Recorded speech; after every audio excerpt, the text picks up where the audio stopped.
Forex trading platform அப்படின்றது வந்து இந்தியாவில் கிரிப்டோவில் இன்வெஸ்ட் பண்ணுற ஃபாரெக்ஸ் பிளாட்ஃபார்ம்ஸ் எல்லாமே வந்து சம்டைம்ஸ் என்ன ஆயிருக்குன்னா, இந்த பிளாட்ஃபார்ம்ஸில் அவங்க இன்வெஸ்ட் பண்ணிவிட்டு இவங்க விட்ரா பண்ணும்போது ஃபண்டு இவங்களுக்கு வரும் இல்லைங்களா, அந்த ஃபண்டு இல்லீகல் ஃபண்டு வந்துடுது. ஸோ இல்லீகல் ஃபண்டு வந்த பிறகு கேஸ் யார் மேலே வருதுன்னா, நான் $1000 இன்வெஸ்ட் பண்ணேன், உடனே அது 2000 ஆகிடுச்சுன்னா இன்னும் கொஞ்ச நாள் வச்சுக்கலாம், ஒரு 4-5000 ஆகிடும் அப்படின்ற ஒரு ஆசையை வந்து தூண்டி விடுவாங்க. யாருமே அந்த விட்ரால் ஆப்ஷன்றது போக மாட்டாங்க.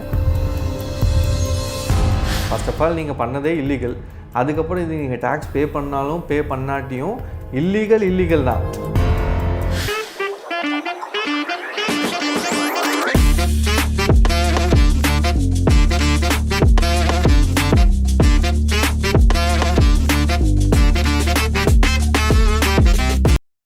Hello friends, welcome to டாக்ஸ்புரம்.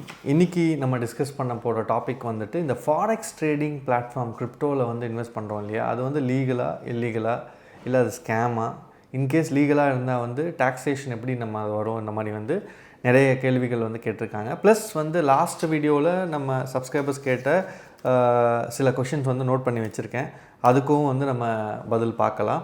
So வீடியோக்குள்ளே போகிறதுக்கு முன்னாடி நம்ம சேனலை சப்ஸ்கிரைப் பண்ணாதவங்க சப்ஸ்கிரைப் பண்ணுங்கள். ஸோ தட் வந்து எங்களுக்கு ஒரு மோட்டிவேஷனாக இருக்கும், ஃபர்தர் இன்ஃபர்மேஷன், யூஸ்ஃபுல் இன்ஃபர்மேஷன் கொடுக்கறதுக்கான ஒரு வாய்ப்பாக வந்து இருக்கும்னு நினைக்கிறேன். ஸோ வீடியோக்குள்ளே போகலாங்களா. ஃபாரெக்ஸ் ட்ரேடிங் பிளாட்ஃபார்ம் அப்படின்றது வந்து இந்தியாவில் கிரிப்டோவில் இன்வெஸ்ட் பண்ணுற ஃபாரெக்ஸ் பிளாட்ஃபார்ம்ஸ் எல்லாமே வந்து இல்லீகல் தான். இது வந்து கொஞ்சம் ஷாக்கிங்காக தான் இருக்கும். பட் நீங்கள் நிறைய வாட்டி கேள்விப்பட்டிருப்பீங்க, இப்போ ரீசெண்டாக ஆர்பிஐ கூட லிஸ்ட்டு கொடுத்துருக்காங்க. ஒரு 45 வெப்சைட்டோட லிஸ்ட்டு கொடுத்துட்டு இது எல்லாமே இல்லீகல் பிளாட்ஃபார்ம்ஸ், நீங்கள் இன்வெஸ்ட் பண்ணாதீங்க அப்படின்ற மாதிரி கைட்லைன் கொடுத்துருக்காங்க.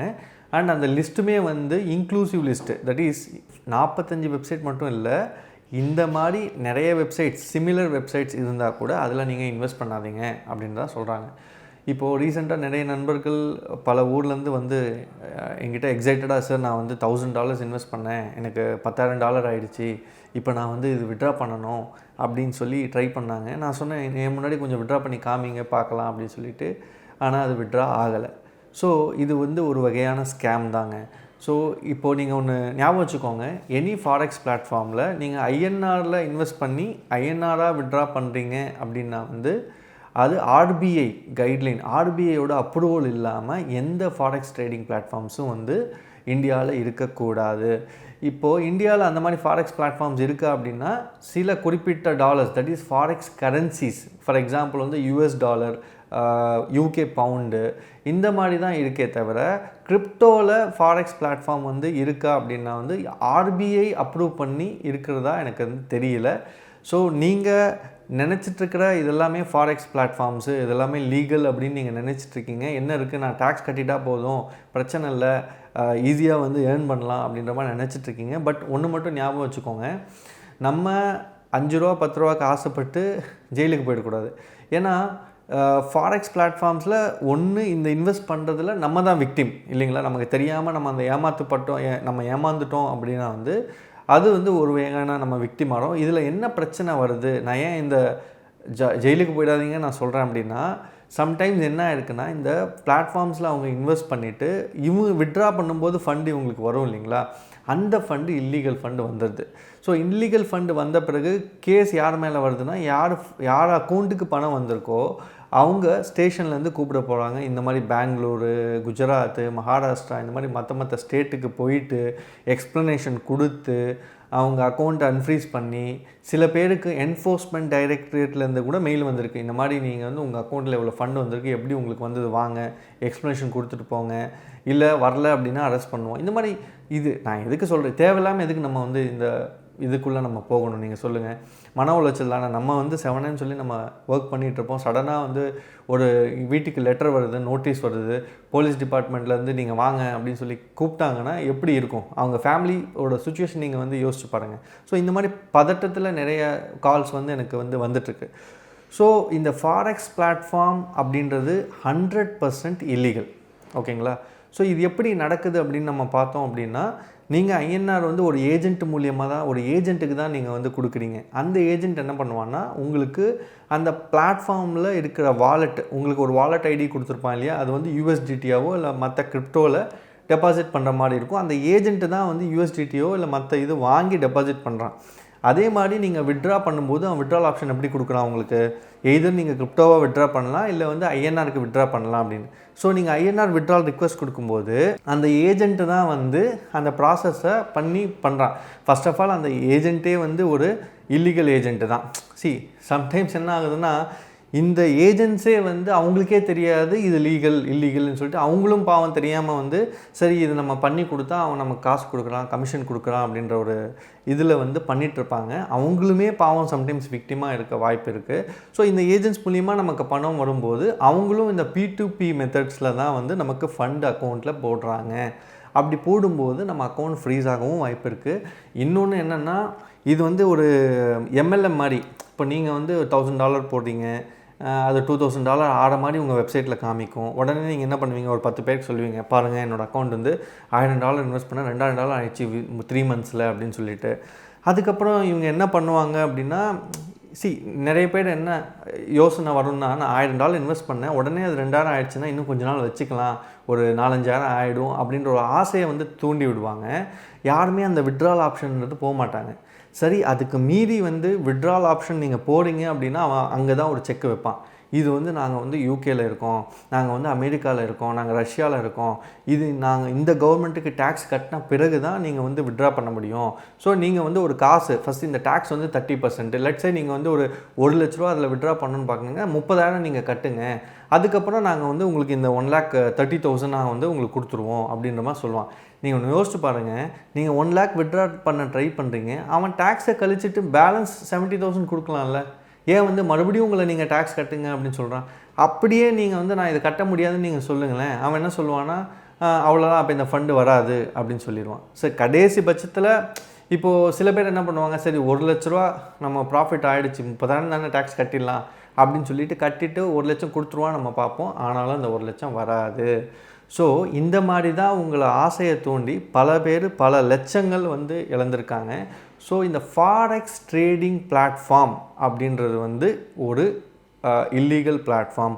நண்பர்கள் சொல்கிறாங்க, இல்லை யாராவது வந்து சொல்கிறாங்க, அந்த பிளாட்ஃபார்ம்லாம் பார்த்தா பர்ஃபெக்டாக இருக்கும். ஈவன் ஒரிஜினல் நம்ம இந்தியாவில் இருக்கிற ட்ரேடிங் பிளாட்ஃபார்மை விட வந்து அது சூப்பராக இருக்கிற மாதிரி வந்து நமக்கு தோணும். ஸோ அவங்களோட அப்ரோச்சாக இருக்கட்டும், அவங்க ஒரு கஸ்டமர் கேர் வச்சுருப்பாங்க, இமிடியேட்டாக வந்து நீங்கள் எந்த கேள்வி கேட்டாலும் ரெஸ்பாண்ட் பண்ணுவாங்க. ஸோ அவங்க நமக்கு ஒரு ஃப்ராடுன்றதே நமக்கு தெரியாது, அந்தளவுக்கு அவங்க வந்து நம்மளோட இதை வந்து புரிஞ்சுப்பாங்க, நம்மளோட நல்லா பேசுவாங்க. நீங்கள் என்ன ஆப்ஜெக்டிவ், என்ன உங்களுக்கு கோலு, இந்த மாதிரி கேள்வியெல்லாம் வந்து கேட்குறாங்களாம். ஸோ நீங்கள் இதில் போய் மாட்டிக்கிட்டீங்க அப்படின்னா வந்து ஒரு பிரச்சனைக்குரிய விஷயந்தான். இதில் நான் பார்த்த நண்பர்களில் என்ன பண்ணுறாங்க, அவங்க இது MLM மாதிரி ஒரு 10 பேருக்கு சொல்லிவிட்டு அவங்களால ஒரு 10 பேர் அவங்க பாதிக்கப்பட்டு ஒரு ரொம்ப இக்கட்டான ஒரு சுச்சுவேஷனில் தான் வந்து மாட்டிக்கிறாங்க. ஸோ இப்போ ஃபஸ்ட்டு வந்து ஃபேக் இன்வெஸ்ட்மெண்ட் பிளாட்ஃபார்ம்ஸு. இதில் இன்னொன்று என்னென்னா முக்கியமான விஷயம், யூடியூப்பில் இன்ஃப்ளூயன்சஸை யூஸ் பண்ணி இந்த பிளாட்ஃபார்மில் நீங்கள் இன்வெஸ்ட் பண்ணிங்கன்னா உங்களுக்கு 1x ஆகிடும் 2x ஆகிடும்ன்ற மாதிரி வந்து வச்சு நிறைய வந்து பண்ணுறாங்க. ஸோ நீங்கள் ஒன்று ஞாபகம் வச்சுக்கோங்க, யார் சொன்னாலுமே, இன்க்ளூடிங் நான் சொல்கிற விஷயமா இருந்தாலும் சரி, யார் சொன்னாலுமே நீங்கள் ஒரு பேக்ரவுண்ட் செக் பண்ணணும் இல்லைங்களா. இப்போ நானாக இருந்தாலுமே சில விஷயங்கள் வந்து தப்பாக வந்து சொல்ல வாய்ப்புகள் இருக்குது, என்ன குவாலிஃபிகேஷன் இருந்தாலும் யாராக இருந்தாலுமே இல்லைங்களா. ஸோ ஒரு டபுள் செக் நம்ம பண்ணிக்கிறது தப்பு இல்லை. இப்போ யாராவது ஒருத்தர் வந்து சொல்கிறாங்க நீங்கள் இன்வெஸ்ட் பண்ணுங்கள், ஒரு மாதத்துக்கு நாங்கள் 10% கொடுக்குறோம் 20% கொடுக்குறோம் அப்படின்னா நம்புகிற மாதிரியா இருக்குது சொல்லுங்கள். அப்படியே இருந்தாலுமே கூட நீங்கள் ஒரு வாட்டி வெரிஃபை பண்ணுங்கள், யாராவது வித்ட்ரா பண்ணியிருக்காங்களா. இன்னொன்று சில பேர் பொய் சொல்லக்கூட வாய்ப்பு இருக்குது, ஒரு ஆசையை தூண்ட, ஆமாம் நான் பாரு 1 lakh இன்வெஸ்ட் பண்ணேன், எனக்கு 2 lakhs ஆகிடுச்சு, நீயும் பண்ணு, இப்படி எல்லாமே வந்து கூட இருக்குது. அந்த மாதிரி இன்ஃப்ளூயன்ஸ் பண்ணுறதுக்கு அவங்க பிளாட்ஃபார்ம் வந்து காசு கொடுக்குறாங்க. அதே மாதிரி இது ஒரு பான்சி ஸ்கீம். அதான் இப்போ நான் சொன்னேன் இல்லையா, MLM மாதிரி ஒருத்தர் வந்து இன்னொருத்தர் கமிஷன் வாங்குறது, இது எல்லாமே வந்து நடக்க வாய்ப்புகள் இருக்குது. அதே மாதிரி ஃபாரெக்ஸ் ஸ்கீமில் வந்து என்ன சொல்லுவாங்க, பம்ப் அண்ட் டம்ப் அப்படின்னா ஒன்றும் இல்லை, இவங்களே வந்து ஆர்டிஃபிஷியலாக அந்த ஸ்டாக்கை வந்து இன்ஃப்ளேட் பண்ணுவாங்க. ₹1 100 ஆகிடும்னு சொல்லி ஒரு பிராண்டிங் பண்ணிவிட்டு எல்லாருமே இன்வெஸ்ட் பண்ண உடனே மொத்தமாக வந்து பேக்கப் பண்ணி காலி ஆகிடுவாங்க. ஸோ இந்த ரக் புல் அப்படின்னு சொல்லுவாங்க, இந்த ஸ்கேம்ஸ் இந்த ஃபாரெக்ஸ் ட்ரேடிங்கில் இது ரொம்ப நடக்குது. ஸோ ரொம்ப ஜாக்கிரதையாக இருங்க. இந்தியா வந்து ரொம்ப ஒரு வர்னரபிள் கண்ட்ரியாக இப்போ ஆகிடுச்சு. ஏன்னா மக்கள் தொகை அதிகம், படிக்காதவங்க ரொம்ப கம்மி. பட் இன்னொன்று இதில் வந்து படித்தவங்க தான் அதிகமாக ஏமாறுறாங்க. படிக்காதவங்க எனக்கு இதெல்லாம் தெரியாதப்பா நான் பண்ண மாட்டேன் அப்படின்ட்டு விட்டு போயிடுறாங்க. படித்தவங்க சரி இது ட்ரை பண்ணலாம் அப்படின்ற மாதிரி போயிட்டு நிறைய மாட்டிகிட்டு தான் வந்து இருக்குது. சரிங்களா? இதில் வந்து வித்ட்ரால் ரெஸ்ட்ரிக்ஷன்ஸ்லேருந்து எல்லாமே ஆகிடும். நீங்கள் இன்வெஸ்ட் பண்ண ஃபண்டும் வந்து 100% லாஸ் ஆகிடும். அதுக்கப்புறம் தான் நீங்கள் இந்த டேக்ஸ்லாம் யோசிக்கணும். ஃபர்ஸ்ட் ஆஃப் ஆல் நீங்கள் பண்ணதே இல்லீகல். அதுக்கப்புறம் இது நீங்கள் டேக்ஸ் பே பண்ணாலும் பே பண்ணாட்டியும் இல்லீகல் தான். ஓகேங்களா? இல்லீகல் இது வந்து ஒரு விஷயம் லீகலாக இல்லீகலான்றது அது ஒரு ஆக்ட் கீழே வரும். டேக்ஸ் கட்டலாமா வேணாமான்றது இன்கம் டேக்ஸ் ஆக்ட் கீழே வரும். நீ ஒருவேளை நீங்கள் இல்லீகலாக சம்பாதிச்சா கூட இன்கம் டேக்ஸுக்கு நீங்கள் கட்டி தான் ஆகணும். இல்லீகல்ன்றது வேறு ஆக்ட் கீழே இருக்கும், அது கீழே பனிஷ்மெண்ட் இருக்கும். சரிங்களா? ஸோ என்ன கேட்டிங்கன்னா தயவு செஞ்சு இந்த மாதிரி பிளாட்ஃபார்ம்ஸ்லாம் இன்வெஸ்ட் பண்ணாதீங்க, ஜாகிரதையாக இருங்க. அவ்வளோதான் சொல்ல முடியும். சரி, இப்போ நம்ம நண்பர்கள் போன வீடியோவை நான் போட்டிருந்தேன். அதில் சில கொஷின்ஸ் எல்லாம் கேட்டிருக்காங்க. அதுக்கு நான் வந்து உங்களுக்கு பதில் சொல்லிட்டே வரேன். ஃபஸ்ட்டு டீ கடை கிச்சன் அவர் என்ன கேட்டிருக்காருன்னா, ஓவரால் எக்ஸ்சேஞ்சில் இருக்கிற அமௌண்ட்டுக்கு டேக்ஸ் கிடையாது, பட் ஐஎன்ஆரில் விட்ரா கொடுத்து பேங்க் அக்கௌண்ட்டுக்கு எடுத்து வரும்போது தான் டேக்ஸ் பண்ணணும் அப்படின்னு புரிஞ்சுக்கலாமா அப்படின்னு கேட்குறாங்க. ஸோ இப்போ கிரிப்டோ பொறுத்த வரைக்கும் நீங்கள் எந்த பிளாட்ஃபார்மில் இன்வெஸ்ட் பண்ணுறீங்க? இப்போது பைனான்ஸ் அப்படின்ற இன்டர்நேஷ்னல் பிளாட்ஃபார்மில் நீங்கள் இன்வெஸ்ட் பண்ணிங்கன்னா அதுக்கு ஃபண்டு உள்ளே கொண்டு போகிறதுக்கே வந்து நீங்கள் P2P மூலியமாக தான் வந்து கொண்டு போகணும். பேங்க் அக்கௌண்ட் வந்து டைரெக்டாக லிங்க் பண்ண முடியாது இல்லைங்களா? ஸோ P2P மூலியமாக நீங்கள் அதில் லோட் பண்ணிவிட்டு லெட்ஸே $100 நீங்கள் லோட் பண்ணுறீங்க அப்படின்னா அது ஒரு $150 ஆகிடுச்சு அப்படின்னா மறுபடியும் நீங்கள் அது P2P மூலியமாக தான் சேல் பண்ணி பேங்க்குக்கு கொண்டு வரீங்க அப்படின்னா அந்த $50 உங்களோட ப்ராஃபிட், அதுக்கு நீங்கள் டேக்ஸ் கட்டணும். அதே மாதிரி இப்போ இந்த $50 நீங்கள் வாலெட்டில் தான் வச்சுருக்கேன், நான் பேங்க்குக்கு கொண்டு ஐஎன்ஆராக கன்வெர்ட் பண்ணல அப்படின்னா வந்து நீங்கள் வாலெட்டில் வச்சுருக்கீங்கன்னா அது வந்து அன்ரியலைஸ்டு கெயினாக நம்ம கன்சிடர் பண்ணலாம். அந்த டாலரை நீங்கள் எப்போ ஐஎன்ஆராக கன்வெர்ட் பண்ணி பேங்க்குக்கு கொண்டு வரீங்களோ அப்போ நீங்கள் வந்து டேக்ஸ் கட்ட வேண்டியதாக இருக்கும். எண்ட் ஆஃப் த டே உங்களோட ஆனஸ்டி தாங்க. நான் இவ்வளோ இன்வெஸ்ட் பண்ணியிருக்கேன், எனக்கு இவ்வளோ ப்ராஃபிட் ஐஎன்ஆரில் வந்திருக்கு அப்படின்னா நீங்கள் வந்து டேக்ஸ் கட்டணும். இப்போது எந்த பிரச்சனையுமே எனக்கு வேணாம் அப்படின்னு நீங்கள் ஆனால் நான் கிரிப்டோவில் இன்வெஸ்ட் பண்ணணும் அப்படின்னா நீங்கள் இந்தியன் பிளாட்ஃபார்ம்ஸ் இருக்குது இல்லைங்களா, அதில் நீங்கள் இன்வெஸ்ட் பண்ணும்போது அந்த எக்ஸ்சேஞ்சே வந்து இன்கம் டேக்ஸ் டிடிஎஸ் அப்படின்றது டிடெக்ட் பண்ணிடுவான். டிடிஎஸ் டிடெக்ட் இப்போ ஃபார் எக்ஸாம்பிள் நீங்கள் வந்து ஒரு ₹1,00,000 இன்வெஸ்ட் பண்ணுறீங்கன்னு வச்சுக்கோங்க. ஏதாவது ஒரு எக்ஸ் பிளாட்ஃபார்ம், நான் எந்த பிளாட்ஃபார்ம்லையும் இந்த பர்டிகுலர் பிளாட்ஃபார்மில் இன்வெஸ்ட் பண்ணுங்க நான் வந்து அட்வைஸ் பண்ணலை, நான் எந்த கிரிப்டோவும் இன்வெஸ்ட் பண்ணுங்கன்னு அட்வைஸ் பண்ணலை. I am just giving an awareness. தயவு செஞ்சு அது புரிஞ்சுக்கோங்க. I am just doing this as a educational program தான். இதில் இன்வெஸ்ட் பண்ணுங்கள், கிரிப்டோவில் இன்வெஸ்ட் பண்ணுங்கள், இந்த காயின் இன்வெஸ்ட் பண்ணுங்கள், அந்த காயின் இன்வெஸ்ட் பண்ணுங்கன்றது சொல்கிறது என்னோடய வேலை கிடையாது. ஸோ இப்போ இன்கேஸ் இப்போ நீங்கள் ஒரு எக்ஸ்சேஞ்சில் ₹1,00,000 இன்வெஸ்ட் பண்ணிங்க, ஒரு பர்டிகுலர் காயின் வாங்கினீங்க, அதை மறுபடியும் அந்த காயின் வந்து ₹1,00,000ன்றது ₹1,50,000 ஆகிடுச்சுன்னு வச்சுக்கோங்க. இப்போ நீங்கள் சேல் பண்ணும்போது 1% வந்து அந்த எக்ஸ்சேஞ்ச் வந்து டிடெக்ட் பண்ணுவான். 1% அப்படின்போது ₹1,50,000 ₹1,500. இப்போது அந்த உங்களுக்கு வரும்போது எவ்வளோ வரும்னா ₹1,48,500 வரும். ரைட்டுங்களா? இப்போ உங்களோட ப்ராஃபிட் என்ன? ₹1,00,000 இன்வெஸ்ட் பண்ணிங்க, ₹1,50,000 ஆயிருக்கு, 50,000 ப்ராஃபிட். இப்போ 50,000க்கு நீங்கள் 30% டேக்ஸ் கட்டணும். எவ்வளோ? 15,000. பட் இந்த 1% டிடிஎஸ் ஆல்ரெடி கவர்மெண்ட் உங்கள் பேரில் கட்டியிருக்கும். ஸோ 15,000 மைனஸ் ₹1,500 போச்சுன்னா நீங்கள் கட்ட வேண்டிய டேக்ஸ் வந்து பார்த்தோன்னா ₹13,500 வந்து கவர்மெண்ட்டுக்கு கட்டுற மாதிரி இருக்கும். ஸோ இதுதான் வந்து கான்செப்ட். இங்கே ஒரு நல்ல விஷயம் என்னென்னா, ஒரே பிளாட்ஃபார்மில் இந்தியன் பிளாட்ஃபார்மில் P2P பண்ணாமல் நீங்கள் அங்கேயே ஒரு USDT வாங்குறீங்க, அது வந்து ப்ரைஸ் ஏதாவது ஒரு ஸ்டாக்கில் இன்வெஸ்ட் பண்ணி அது அப்ரிஷியேட் ஆகுது, அதை நீங்கள் மறுபடியும் சேல் பண்ணி ஐஎன்ஆராக கொண்டு வரும்போது மட்டும்தான். P2P ட்ரேடுன்றது entirely different. இன்வெஸ்ட்மெண்ட்டாக நீங்கள் பண்ணணும்னு நினைக்கும் போது எக்ஸ்சேஞ்சஸில் இந்த மாதிரி பண்ணும்போது இந்த மாதிரி டேக்ஸ்ன்றது வரும் உங்களுக்கு. நெக்ஸ்ட் கோபிநாத் என்ன கேட்டிருக்காரு அப்படின்னு பார்த்தோன்னா, வணக்கம் சார், உங்கள் பதிவு மிக அருமை, தேங்க்ஸ். நான் தமிழ் அந்தளவுக்கு ஃப்ளூயண்ட்டாக படிக்க மாட்டேன், தப்பாக எடுத்துக்காதீங்க. கிரிப்டோவில் சம்பாதித்த லாபத்திற்கு இன்கம் டேக்ஸில் எந்த செக்ஷனில் ஃபைல் பண்ணுறது, அதை பற்றி கொஞ்சம் சொல்லுங்கள். எந்த செக்ஷன் அப்படின்னா வந்து நீங்கள் ஐ திங்க் எந்த ஃபார்ம் ஐடிஆர் கேட்குறீங்கன்னு நினைக்கிறேன், ரொம்ப டெக்னிக்கலாக கேட்கலன்னு நினைக்கிறேன். ஸோ யூஸ்வலி நீங்கள் வந்து ஒரு சேலரிடாக இருக்கீங்க, எப்போயாவது ஒரு வாட்டி தான் கிரிப்டோவில் இன்வெஸ்ட் பண்ணுறீங்க, ஒரு ₹1,000 ₹2,000 50,000 போட்டு வச்சுருக்கீங்க அப்படின்னா ஐடிஆர் 2 ஃபைல் பண்ணும்போது அதில் VDA விர்ச்சுவல் டிஜிட்டல் அசெட் அப்படின்னு சொல்லி ஒரு தனி செக்ஷனே வந்து இன்கம் டேக்ஸ் போர்ட்டலில் இருக்குது. அதில் போயிட்டு தான் நம்ம டிக்ளேர் பண்ணி ஃபைல் பண்ணணும். ஒரு பிஸ்னஸாக நீங்கள் பண்ணிகிட்ருக்கீங்க அப்படின்னா வந்து ITR 3 ஃபார்மில் தான் வந்து இது பண்ணுற மாதிரி இருக்குங்க.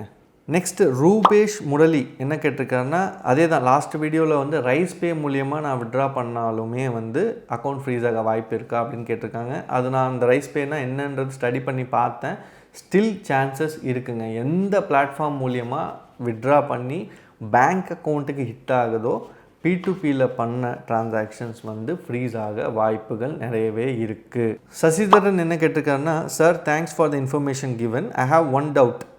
நான் ஒரு 1000 USDT பிட்காயினில் இன்வெஸ்ட் பண்ணி 10,000 USDT ஆகும்போது செல் பண்ணிவிட்டு தான் நான் அந்த USDTயை INRக்கு கன்வெர்ட் பண்ணி பேங்க்குக்கு கொண்டு வராமல் ஃபியூ இயர்ஸ் சேம் எக்ஸ்சேஞ்சில் ஹோல்ட் பண்ணி அகைன் இன்வெஸ்ட்மெண்ட்டுக்கு யூஸ் பண்ணுறேன்னா டேக்ஸ் அப்ளிகபிளா? டேக்ஸ் பண்ணணுமா? ஐ மீன் தட் இஸ் நான் ப்ராஃபிட்டில் சேல் பண்ணிவிட்டு பட் USDT எக்ஸ்சேஞ்சில் தான் வச்சுருக்கேன்னா டேக்ஸ் பே பண்ணுமா? ஸோ இந்த கொஷின் தான் நான் வந்து சொல்லியிருந்தேன். இது வந்து நம்ம ஒரு அன்ரியலைஸ்டு ப்ராஃபிட்டாக கன்சிடர் பண்ணலாம். ஏன்னா நீங்கள் அதை இன்னும் விற்று INRாக கொண்டு வரல அப்படின்ன பட்சத்தில் அது இன்வெஸ்ட்மெண்ட்டுக்காக நீங்கள் அங்கேயே வச்சுருக்கீங்க அப்படின்னா வந்து அது அன்ரியலைஸ்டு கெயினாக கன்சிடர் பண்ணி அதுக்கு மேலே நீங்கள் டேக்ஸ் வந்து கட்ட தேவையில்லை. ஒருவேளை நீங்கள் வந்து 50 லட்ச ரூபாய் மேலே வந்து நீங்கள் இதெல்லாம் பண்ணுறீங்க அப்படின்னா பட் உங்களோட அசெட் என்ன இன்வெஸ்ட்மெண்ட்ன்ற டீட்டெயில்ஸ் மட்டும் டிக்ளேர் பண்ணுற மாதிரி இருக்கும். பட் ஃபைனலாக நீங்கள் வந்து லெட்ஸே ஒரு 2 வருஷம் கழித்து சேல் பண்ணுறீங்க இல்லைங்களா, சேல் பண்ணும்போது உங்கள் அக்கௌண்ட்டுக்கு நீங்கள் கொண்டு வருவீங்களா INRல, அப்போ தான் வந்து நம்ம டேக்ஸ் கட்டணும். ஓகேங்களா. நெக்ஸ்ட்டு ஜெகதேஷ் என்ன கேட்டிருக்காருன்னா, sir I am buying and selling new crypto coins in DEX. In some coins I get 100x returns and using the profit money I reinvest into the other coins which ultimately go to zero sometimes. In this situation, whether I have to pay tax for separately for all profits, because in that profit money I reinvested and suffered loss too, but I didn't convert it into INR till now. I am holding USDT. So I think same answer தான் இதுக்குமே. நீங்கள் INRல convert பண்ணி bank அக்கௌண்ட்டுக்கு கொண்டு வரும்போது மட்டும்தான் வந்து tax வரும். ஓகேங்களா. இது வந்து கொஞ்சம் டிபேட்டபிள் தான். சில பேர் சொல்லுவாங்க இல்லை அதுக்கும் டேக்ஸ் கட்டி ஆகணும். பட் என்னோட ஒப்பீனியன் வந்து அந்த ரியலைஸ்டு கெயினை வந்து நீங்கள் தட் இஸ் INRாக கன்வெர்ட் பண்ணும்போது தான் வந்து உங்களுக்கு டேக்ஸ் வரும்ன்றது என்னோட ஒப்பீனியன். நெக்ஸ்ட் கலைவாணன் என்ன கேட்டிருக்காருன்னா, நான் 1 lakh ரூபி கேஷை என் ஃப்ரெண்டுக்கிட்ட கொடுத்து அவன் P2Pயில் USDT பை பண்ணி என்னோட Binance அண்ட் MEX எக்ஸ்சேஞ்ச் ஆப்ஸ்க்கு சென்ட் பண்ணியிருக்கான். அந்த அமௌண்ட் என்னோடய எக்ஸ்சேஞ்சில் நல்லா க்ரோத்தில் இருக்குது. ஒரு வேளை 1 crore ரூபி ஏர்ன் பண்ணால் எப்படி டேக்ஸ் பே பண்ணுறது, சோர்ஸ் ஆஃப் இன்கம் எப்படி ஷோ பண்ணுறது அப்படின்னு கேட்டிருக்கீங்க. கலைவாணன், இது வந்து இப்போ நீங்கள் பாருங்கள், இங்கே உங்களோட சோர்ஸ் வந்து அந்த 1 lakh ரூபி கேஷாக என் ஃப்ரெண்டு கொடுத்துன்னு நீங்கள் சொன்னீங்க இல்லையா, அப்போது இந்த 1 lakh தான் உங்களோட எங்கேருந்து வந்தது அப்படின்னு சொல்லணும். இப்போ நீங்கள் ஒரு சேலரிடாக இருக்கீங்க, ஒரு 50,000 சம்பளம் வாங்குறீங்கன்னா 1 லட்ச ரூபா ஒரு மேட்டர் கிடையாது. நான் என்னோடய சேவிங்ஸ்லேருந்து அதை நான் இன்வெஸ்ட் பண்ணேன், 1 லட்ச ரூபா கேஷ் வந்து வச்சுருக்கேன். இல்லை வீட்டில் வந்து நம்ம பல வருஷமாக வந்து கொஞ்சம் சேர்த்து வச்சுருக்கலாம், அந்த காசுலேருந்து நான் கொடுத்தேன் அப்படின்றது வந்து சொல்லலாம். ஸோ இனிஷியலாக நீங்கள் ஒரு அமௌண்ட் போடுறீங்க இல்லைங்களா, அந்த அமௌண்ட்டுக்கான சோர்ஸ் தான் ரொம்ப இம்பார்ட்டண்ட். ஃபார் எக்ஸாம்பிள் நீங்கள் ஒரு பெரிய இன்வெஸ்ட்மெண்ட் பண்ணுறீங்க, ஒரு 10 லட்சம் 20 லட்சம் சொல்லி இன்வெஸ்ட் பண்ணுறீங்கன்னு வச்சுக்கோங்க. அதுக்கு சோர்ஸ் வந்து கடன் வாங்கினீங்களா, இல்லை உங்களோட செல்ஃப் ஃபண்டடாக, இல்லை நீங்கள் சேர்த்து வச்ச சேவிங்ஸாக எப்படின்றது டெமான்ஸ்ட்ரேட் பண்ணணும். நெக்ஸ்ட்டு வந்து சத்யப்பிரியன் என்ன கேட்டிருக்காரு அப்படின்னு பார்த்தோன்னா, சார் 1% TDS INR டு கிரிப்டோக்கு பே பண்ணணுமா, ஆர் கிரிப்டோ டு கிரிப்டோ ட்ரேடிங்க்கு பே பண்ணணுமா, ஆர் ரெண்டுத்துக்கும் பே பண்ணணுமா? 1% TDS 30% டேக்ஸ் எக்ஸ்சேஞ்சஸோட மேக்கர் டேக்கர் ஃபீ எல்லாம் கால்குலேட் பண்ணால் நம்ம ட்ரேடிங் பண்ணுறதுக்கு பதிலாக சும்மா இருந்துட்டு போயிடலாம். இப்போ தான் நீங்கள் கரெக்டாக சொல்லியிருக்கீங்க சத்யப்பிரியன். ஜென்ரலி வந்து இந்த TDS கான்செப்ட் நான் நிறைய வாட்டி சொல்லியிருக்கேன். இந்த P2Pயில் TDSன்றது ப்ராக்டிக்கலி ரொம்ப டிஃபிகல்ட் இம்ப்ளிமெண்ட் பண்ணுறது. ரெண்டாவது வந்து இப்போது ட்ரேடாக பண்ணும்போது யாருமே 1 லட்சம் இன்வெஸ்ட் பண்ணி உடனே 1.5 லட்சம் ஆகாது. இப்போ நீங்கள் 1 லட்சம் இன்வெஸ்ட் பண்ணுறீங்கன்னா லெட்ஸே வந்து அது ஒரு 1000 ரூபாய் எக்ஸ்ட்ரா ஆகலாம், 1,10,000 ரூபாய் இல்லை 1,02,000 ரூபாய் ஆகலாம். அதில் மேக்கர் டேக்கர் ஃபீஸ்லாம் போயிட்டு 1,01,000 ரூபா தான் வந்து உங்களோட ப்ராஃபிட், 1000 ரூபாய் தான் உங்கள் ப்ராஃபிட்டே இருக்கும். இப்போ சடனாக TDS வந்து பார்த்தோன்னா 1,01,000 ரூபா மேலே 1% TDS பிடிப்பான், விச் இஸ் லைக் 1,100. இது வந்து ரீஃபண்ட் உங்களுக்கு வரும். ஆனால் இப்போ 1 lakh 1,01,000 மேலே 1% TDS பிடிச்சிட்டு அவன் வச்சுப்பான், உங்கள் பேரில் கவர்மெண்ட்டு கட்டிடுவான். இப்போ உங்கள் ப்ராஃபிட் ஆக்சுவல் ப்ராஃபிட் வந்து 1000 ரூபா தான் இல்லையா, இந்த 1000 ரூபா மேலே 30% 300 ரூபா தான் நீங்கள் கட்டணும். ஆனால் கவர்மெண்ட்டுக்கு நீங்கள் ஆல்ரெடி ஒரு 1000 ரூபா கட்டிட்டீங்க, ஸோ 700 ரூபா உங்களுக்கு ரீஃபண்ட் வரும். பட் இங்கே பிரச்சனை என்னென்னா, நான் 1,00,000 ரூபா வச்சுட்டு 1000 ரூபாய் ப்ராஃபிட்டுக்கு அவன் 1000 ரூபாய் எடுத்தான் அப்படின்னா, நான் இப்போது எனக்கு கேஷ் இம்பார்ட்டன்ட், கேஷ் ஃப்ளோன்றது எனக்கு அடிபடும். ஸோ எனக்கு இப்போ இன்வெஸ்ட் பண்ணால் வந்து இது ரைட்டாக இருக்குமா அப்படின்றது வந்து ஒரு கொஷனாக இருக்கும். ஸோ P2Pயில் இது நடக்கவே நடக்காது. ஏன்னா நம்ம TDSன்றது இப்போ நீங்கள் வந்து ஒருத்தருக்கு P2P USDTக்காக நீங்கள் பே பண்ணுறீங்கன்னு வச்சுக்கோங்களேன், 1% டிடெக்ட் பண்ணிட்டு தான் அவங்களுக்கு பே பண்ணணும். யார் ஒத்துப்பாங்க? P2Pயில் அந்த மாதிரி பண்ண முடியுமா? ப்ராக்டிக்கலாக நான் வந்து உங்களுக்கு 1 lakh கொடுக்கணும், ஆனால் உங்கள் பேரில் 1% நான் கவர்மெண்ட் கட்டுறேன்னா யாருமே ஒத்துக்க மாட்டாங்கன்னு சென்ஸ் ப்ராக்டிக்கலி இப்போ நடக்கிறது இல்லை.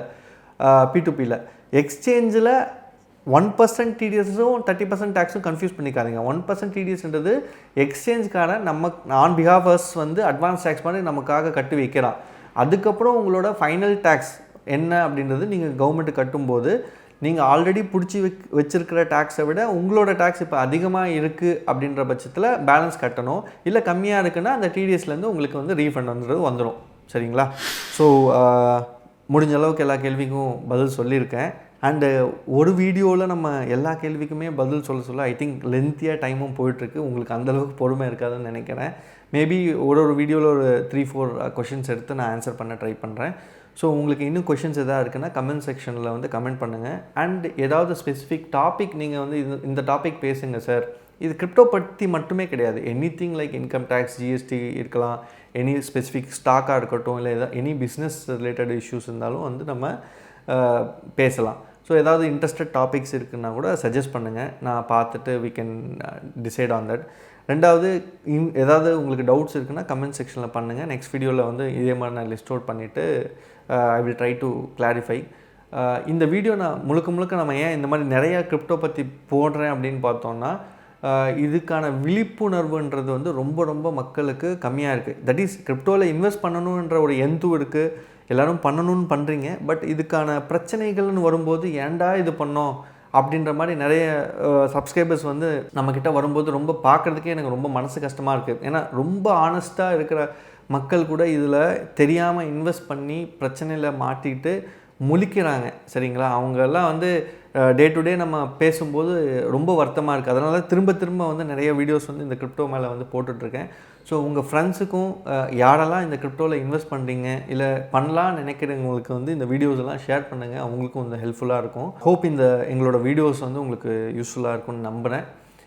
எங்களோட வீடியோஸ் வந்து உங்களுக்கு பிடிச்சிருக்குன்னா லைக் பண்ணுங்கள், ஷேர் பண்ணுங்கள், மறக்காமல் கொஞ்சம் சப்ஸ்கிரைப் பண்ணிடுங்க.